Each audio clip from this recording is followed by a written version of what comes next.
దేవునికి మహిమ ఘనత ప్రభావం కలుగునుగాక.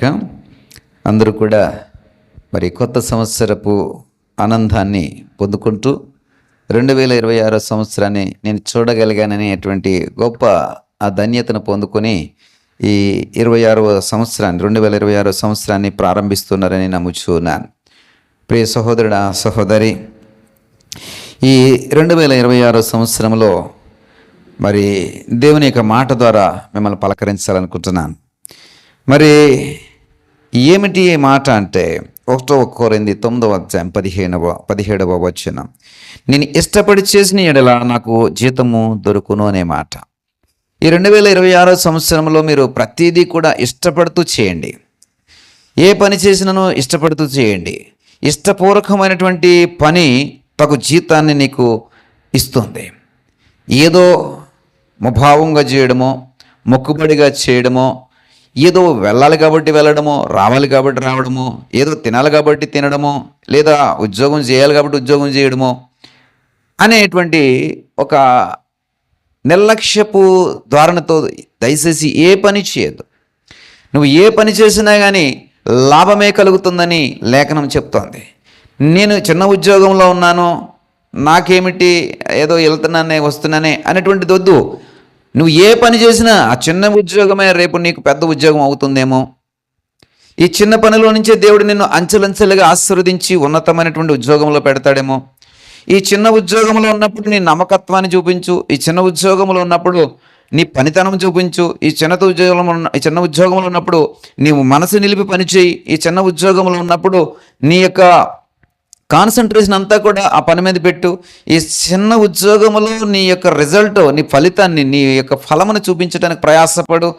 ఆ ఫలమునకు తగినటువంటి జీతము ఇవ్వబడుతుంది. అంతేకాదు, అది రేపు నిన్ను ఒక ఉన్నతమైనటువంటి స్థితిలోనికి నడిపిస్తుంది. ప్రియ సహోదరుడా, సహోదరి, 2026 సంవత్సరంలో ఏ పనైనాను ఇష్టపడుతూ చేయండి.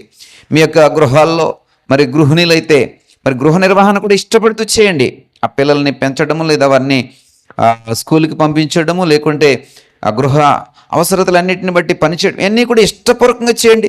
రేపొద్దుట నీ ఇల్లు ఎంత సుందరంగా రమ్యమైనటువంటి ఇల్లుగా మార్చబడుతుందో అంటూ ఉంటారు కదా. ఇంటిని చూసి ఇల్లాలని చూడమంటారు కదా. ఎవరైనా నీ ఇంటి యొక్క పరిస్థితిని, ఆ యొక్క క్రమశిక్షణను, ఆ ఇంటి యొక్క అందాన్ని, పిల్లల యొక్క ఆ డిసిప్లైన్ని చూసి వెంటనే ఎవరిని పొగుడతారంటే ఆ గృహిణిని, ఆ ఇంటి ఇల్లాలని పొగుడతారు. కాబట్టి ఆ స్థితి నువ్వు కనపరిచినట్లయితే నీ ఇంటి వారు రేపు ఉన్నతమైనటువంటి స్థానాల్లో ఉంటారు. నీ భర్త దేశం యొక్క గమనుల యొద్ద మరి నిలబడగలుగుతాడు. ఆ క్రెడిబిలిటీ లేదా ఆ గౌరవం ఎవరికి దక్కుతుంది? నీకే కదా. ఒక గృహిణిగా ఆ గౌరవం నీకే కదా. నీ భర్త ఆ స్థానంలో నిలిచి అంటాడేమిటంటే, ఈ నా సక్సెస్కి లేదా నా విజయానికి మరి నా భార్య కారణము, ప్రోత్సాహమని ఆ అందరి ముందు చెప్పేటువంటి ఆ మాట, ఒక్క మాట నువ్వు చెప్పినటువంటి ప్రయాసకు తగినటువంటి జీతం కాదంటావా?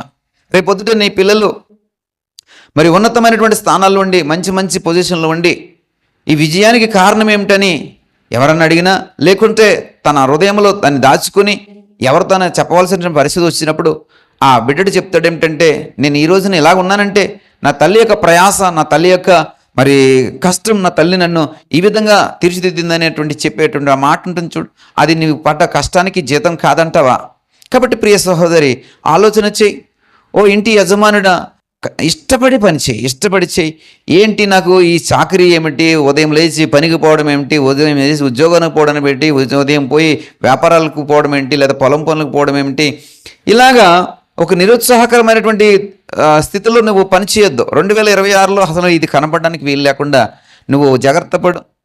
నువ్వు చేసే ప్రతి పని మీద కూడా మరి శ్రద్ధ పెట్టు, ఇష్టపడి పని చేయి.